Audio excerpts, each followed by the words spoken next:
अस्सलाम वालेकुम।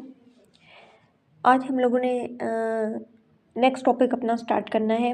सिंपल जो काइनेटिक्स इक्वेशन थी सिंपल रिएक्शंस के लिए, वो हम लोगों ने डिस्कस कर ली थी। जैसे थर्ड ऑर्डर रिएक्शन के लिए काइनेटिक्स की इक्वेशन क्या आएगी, सेकंड ऑर्डर के लिए काइनेटिक्स की इक्वेशन क्या आएगी, ठीक है, मतलब रेट ऑफ रिएक्शन के लिए इक्वेशन क्या आएगी, ये सारी चीज़ें हम लोगों ने डिस्कस कर ली।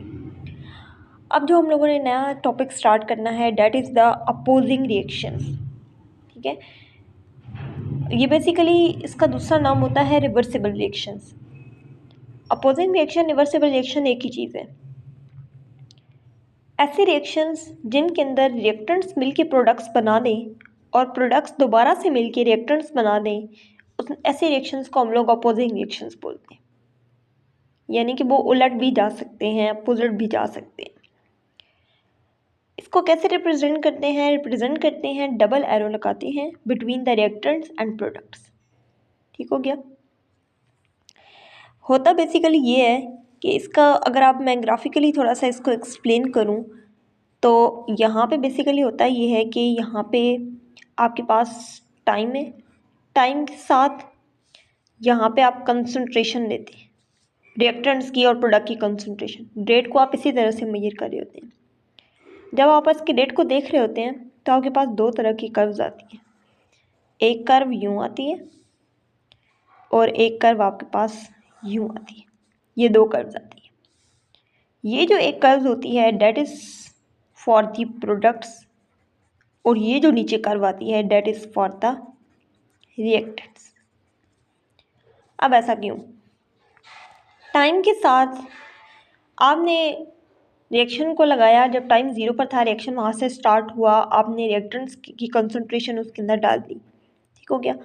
जैसे जैसे टाइम आगे जाएगा तो रिएक्टेंट की कंसंट्रेशन पहले यहाँ पे पीक पर थी। पीक का मतलब है रिएक्टेंट की कंसंट्रेशन यहाँ पर बहुत ज़्यादा थी। टाइम के साथ साथ रिएक्टेंट कंज्यूम होना शुरू हुई और वह प्रोडक्ट्स के अंदर चेंज होना शुरू हो जाए, तो रिएक्टेंट की कंसंट्रेशन जैसे जैसे कम होती जाएगी। ठीक हो गया।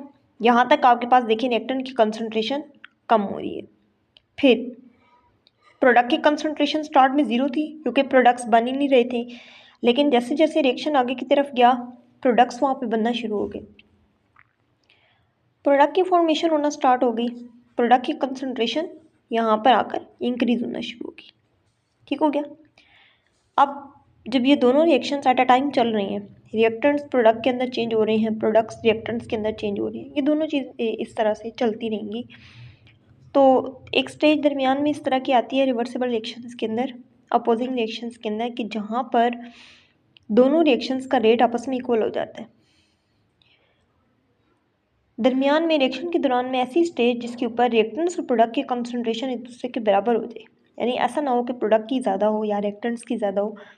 तो ये जो दोनों कर्व्स होती हैं, एक रिएक्टेंट्स की और एक जो प्रोडक्ट्स की कर्व है, ये दोनों एक दूसरे के पैरेलल हो जाते हैं, यानी कि यहाँ पर इन दोनों की जो कंसंट्रेशन होती है वो एक दूसरे की इक्वल हो जाती है।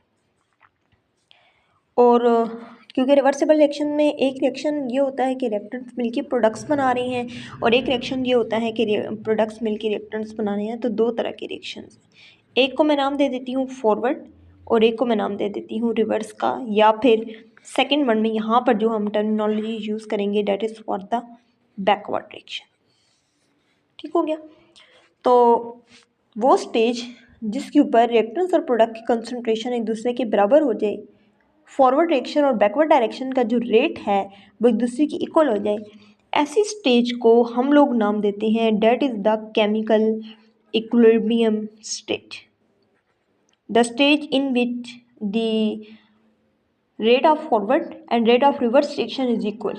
This condition is known as chemical equilibrium. ठीक है। अब बहुत सारे फिज़िकल केमिस्ट्री के अंदर बहुत सारे ऐसे रिएक्शंस हैं जिनके अंदर रिवर्सिबल रिएक्शंस हैं वो, और वहाँ पे केमिकल इक्विलिब्रियम की स्टेट भी आती है। तो ऐसे रिएक्शंस के लिए काइनेटिक्स सिंपल नहीं है, काइनेटिक्स थोड़ी कॉम्प्लेक्स हो जाती है। अब इसमें बहुत सारे हम लोगों ने रिएक्शंस डिस्कस करने हैं।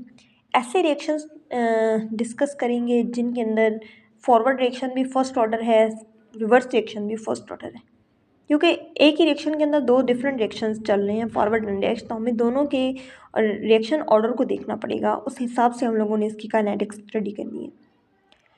तो तकरीबन इस तरह से 4 केसेस हैं, ठीक है, 4 रिएक्शंस हैं। हम लोग पहला रिएक्शंस डिस्कस करते हैं। अच्छा, first order opposed by the first order reaction. Reversible reaction का पहला केस कि first order oppose by first order का मतलब है कि आपके पास जो फॉरवर्ड रिएक्शन है, forward reaction it is the first order, वो आपके पास फर्स्ट ऑर्डर हो।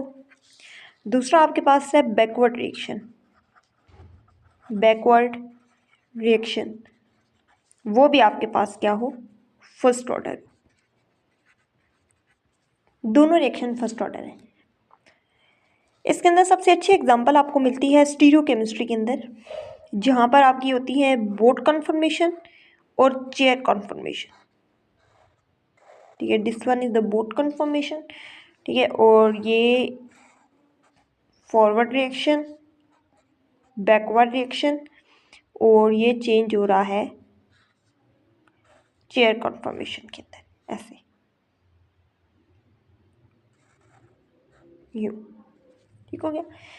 एक तो ये एग्जांपल मिलती है आपको स्टीरियो के अंदर। दूसरी एग्जांपल आपको मिलती है जब यूरिया की फॉर्मेशन हो रही होती है अमोनियम सायानेट से। तो अमोनियम सायानेट KF KR और ये चेंज हो रहा होता है यूरिया के अंदर NH2 twice CO, urea formation, ठीक है। तो ये आपके पास जो है वो first order opposed bye first order की एग्जांपल्स आ जाएंगी। अच्छा, इसके अंदर भी ना फिर आपके पास दो तरह के केसेस हैं। जब आप रिएक्शन स्टडी करेंगे ना तो आपके पास दो केसेस आएंगे। एक केस ये आएगा कि जब आपके पास इनिशियली प्रोडक्ट की कंसंट्रेशन नेग्लेजिबल हो, यानी ज़ीरो हो, initial product concentration is zero. और फिर दूसरा केस ये आएगा कि इनिशियली आपने पहले से ही कुछ प्रोडक्ट्स उसके अंदर डाल दिए और वो आपके पास जो है वो ज़ीरो नहीं है, product concentration is not zero, वो ज़ीरो नहीं है, ठीक है। तो ये दो केसेस हैं। आज हम लोग अपना पहला केस पढ़ेंगे, ठीक है। थोड़ा लंबे हैं दोनों, तो आज हम लोग अपना पहला केस डिस्कस करते हैं, that is when the initial concentration of product is zero. Product की इनिशियल कंसंट्रेशन ज़ीरो ले।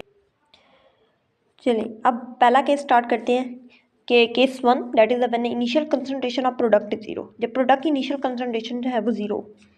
इसके लिए हम लोग सपोज करते हैं कि हम लोगों ने एक रिएक्शन लिया है जिसके अंदर A चेंज हो रहा है B के अंदर। A is the reactant and B is the product, ठीक हो गया। ये फॉरवर्ड रिएक्शन है, that is the backward reaction. Forward reaction backward लिख सकते हैं या रिवर्स भी लिख सकते हैं, KR भी लिख सकते हैं। मैंने बैकवर्ड के लिए KB लगा दिया, फॉरवर्ड के लिए KF लगा दिया। वो KF एंड KB क्या है, these are the rate constants, okay. चलिए आगे स्टार्ट करते हैं। जब टाइम ज़ीरो था तो पहला केस हम लोग डिस्कस करें तो इनिशियल कंसंट्रेशन प्रोडक्ट की ज़ीरो है, तो मतलब यहाँ पे भी मैं ज़ीरो ले लूँगी और यहाँ पे इसकी कंसंट्रेशन ले लेते हैं A, ठीक है। लेकिन जब टाइम ने T को अप्रोच किया तो X मोल इसके प्रोड्यूस हो गए, तो यहाँ पे रिएक्टेंट्स के भी कितने मोल बन जाएंगे, A माइनस X मोल रह जाएंगे, ठीक हो गया। मतलब टाइम के साथ साथ रिएक्टेंट की कंसंट्रेशन कम हो रही है और प्रोडक्ट की कंसंट्रेशन इंक्रीज हो रही है।